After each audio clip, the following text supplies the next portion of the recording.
Breaking news iBomma Ravi కేసులో రెండో రోజు విచారణ ప్రారంభమైంది. ఈ విచారణలో భాగంగా సైబర్ క్రైమ్ పోలీసులు ఎస్బీఐ టెక్నికల్ టీంను పిలిచారు.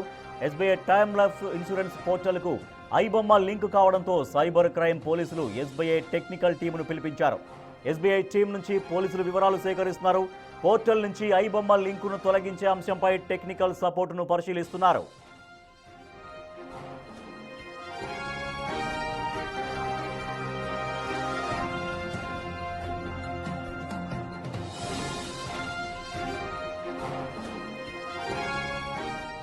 ఐబొమ్మ రవి ప్రస్తుతం పోలీసు కస్టడీలో ఉన్నారు.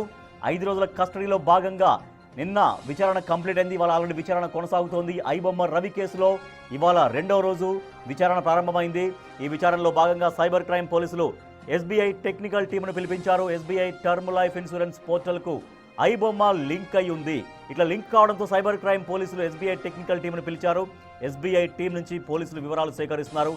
పోర్టల్ నుంచి ఐబొమ్మ లింకును తొలగించే అంశంపై టెక్నికల్ సపోర్టును పరిశీలిస్తున్నారు.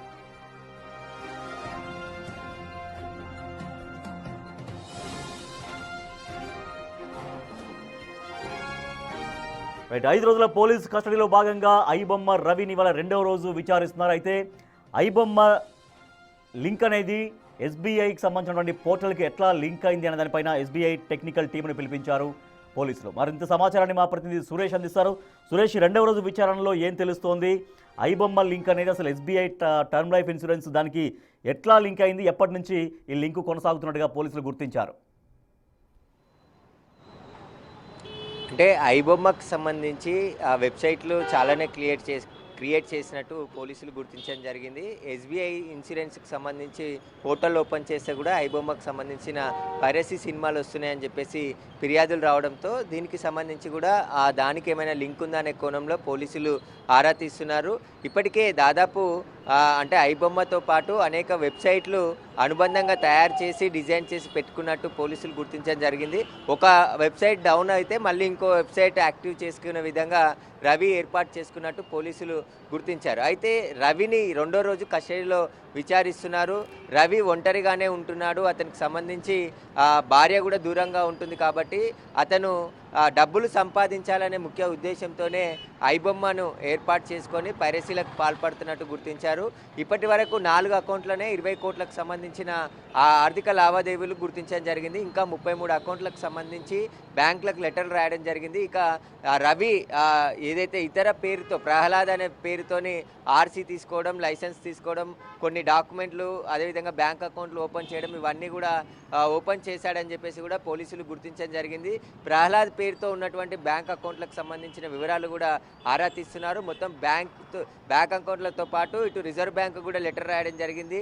మొత్తం 100 కోట్ల వరకు కూడా రవి లావాదేవీలు చేసి ఉంటాడని చెప్పి పోలీసులు అనుమానిస్తున్నారు. వాటికి సంబంధించిన వివరాలు, ఆధారాలు సంపాదించడానికి కస్టడీలో రవిని విచారిస్తున్నారు. మొదటి రోజు పెద్దగా విచారణకు రవి సహకరించకున్నా రెండో రోజు రవి ముందు కొన్ని ఆధారాలు ఉంచి విచారిస్తున్నట్టు తెలుస్తుంది. ప్రస్తుతం సైబర్ క్రైమ్ స్టేషన్లోనే రవిని ఉంచి విచారిస్తున్నారు. రెండో రోజు కూడా ఆయనని 3వ ఫ్లోర్లో ఉంచి సైబర్ క్రైమ్ పోలీసులు విచారణ కొనసాగిస్తున్నారు. రవికి సంబంధించిన బ్యాంక్ అకౌంట్ లావాదేవీలతో పాటు మిగతా కొన్ని టెక్నికల్ ఆధారాలు ఇప్పటికే స్వాధీనం చేసుకున్నారు కాబట్టి హార్డ్ డిస్కులు, పెన్ డ్రైవ్లు వాటన్నిటిని కూడా క్షుణ్ణంగా పరిశీలిస్తున్నారు.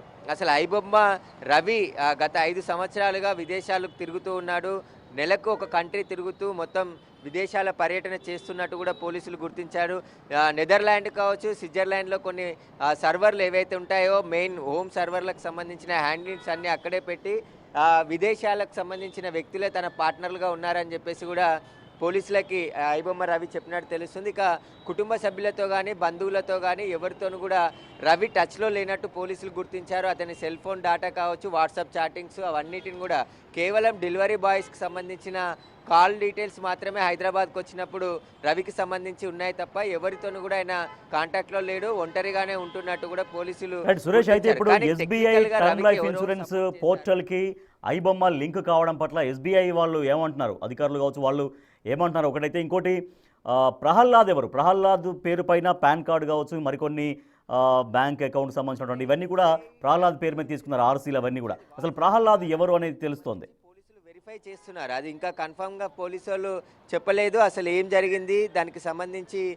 నిజంగానే ఒకవేళ ఎస్బీఐ టర్మ్ ఇన్సూరెన్స్కి సంబంధించిన దాంట్లో ఓపెన్ చేస్తే వస్తున్నాయా లేదా అనేది కూడా పోలీసులు ప్రస్తుతం వెరిఫై చేస్తున్నారు. ఇంకా అది కన్ఫామ్గా చెప్పట్లేదు, కానీ దాంట్లో కూడా ఏదైనా, ఎందుకంటే సర్వర్లను హ్యాక్ చేసి వాటికి సంబంధించి పూర్తిగా ఏదైతే దీనికి సంబంధించిందో పూర్తిగా పనిచేయట్లే, అంటే హ్యాకింగ్ చేసి వేరే వెబ్సైట్లకు ఫోన్ చేసి వస్తలేవు. కాబట్టి దీంట్లో ఏమైనా ఎస్బీఐ టర్మ్ ఇన్సూరెన్స్కి సంబంధించి కూడా లింకులు ఉన్నాయనే దానికి సంబంధించి వార్తలు వచ్చిన నేపథ్యంలోనే వాటిని కూడా చెక్ చేస్తున్నారు. ఎందుకంటే ఒక సర్వర్ నుంచి ఇంకో సర్వర్కి సంబంధించి కనెక్టివిటీ అంటే హ్యాకింగ్ చేసి ఆ విధంగా సర్వర్లు వెబ్సైట్లలో పోస్ట్ చేసేవారని చెప్పేసి కూడా గుర్తించారు. కాబట్టి రవికి సంబంధించిన పూర్తి ఆధారాలన్నిటిని కూడా ఇప్పటికే ఏదైతే మనం ఈ ఇంట్లో స్వాధీనం చేసుకున్నటువంటి రవి ఇంట్లో స్వాధీనం చేసుకున్నటువంటి హార్డ్ డిస్కులు, పెన్ డ్రైవ్లు, పాస్బుక్లు వాటన్నిటిని కూడా ఒక్కొక్కటిగా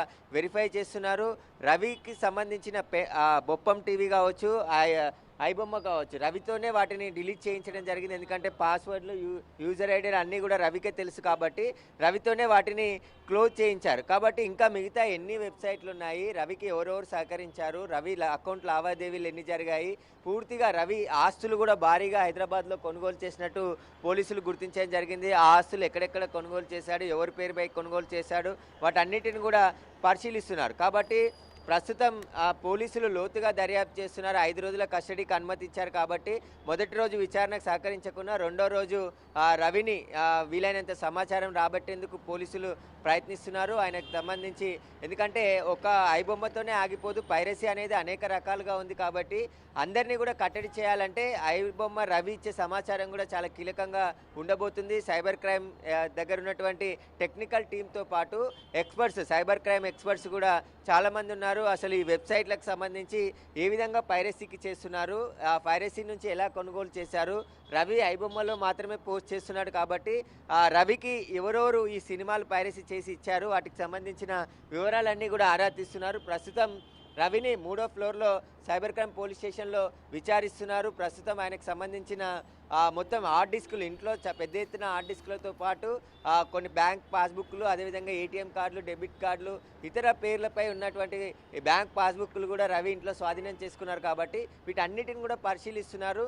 ఇంకా రవికి సంబంధించిన ఆస్తులు కూడా ఇక్కడ చాలా కీలకంగా ఉండబోతున్నాయి. ఎందుకంటే ఒకవేళ హైదరాబాద్లో రవికి భారీగా ఆస్తులు ఉండుంటే అయితే వాటిని కూడా జప్తు చేసి కేసులో సీజ్ చేసే అవకాశం కూడా ఉంది. ఇప్పటికే ఆయన కుకట్పల్లిలో ఉన్నటువంటి అపార్ట్మెంట్ కూడా ఓన్గా రవిదే కొనుగోలు చేసినట్టు పోలీసులు గుర్తించడం జరిగింది. మిగతా కొన్ని చోట్ల కూడా ప్రాపర్టీస్ కొన్నట్టు పోలీసులు ఆధారాలు సేకరించారు. వాటన్నిటికి సంబంధించిన సమాచారం అంతా సేకరించి మళ్ళీ అవసరమైతే రవిని కస్టడీ కోరే అవకాశం ఉంది. దాదాపు 5 రోజుల పాటు, ఇప్పుడు రెండో రోజు విచారణ కొనసాగుతుంది. కాబట్టి ఇంకా 3 రోజుల పాటు విచారించి మళ్ళీ అవసరమైతే రవిని మరొకసారి కూడా కస్టడీకి తీసుకునే అవకాశం ఉంది. Right, thank you Suresh. IBomma Ravi police custody మొత్తం 5 రోజులు ఉంది. సో దాంట్లో ఇవాళ 2వ రోజు విచారణ కొనసాగుతోంది. అయితే ఐబొమ్మ అనేది ఎస్బీఐ లైఫ్ ఇన్సూరెన్స్ సంబంధించినటువంటి ఆ పోర్టల్తో లింక్ అయి ఉంది. సో దీంతో ఎస్బీఐకి సంబంధించినటువంటి టెక్నికల్ టీంని పిలిపించారు పోలీసులు. ఆ లైఫ్ ఇన్సూరెన్స్ సంబంధించిన దాంతో ఆ లింకుని తీసేసే విధంగా టెక్నికల్ టీం సపోర్ట్ కోరారు పోలీసులు. ప్రస్తుతం అయితే 2వ రోజు ఐబొమ్మ రవి విచారణ కొనసాగుతూ ఉంది.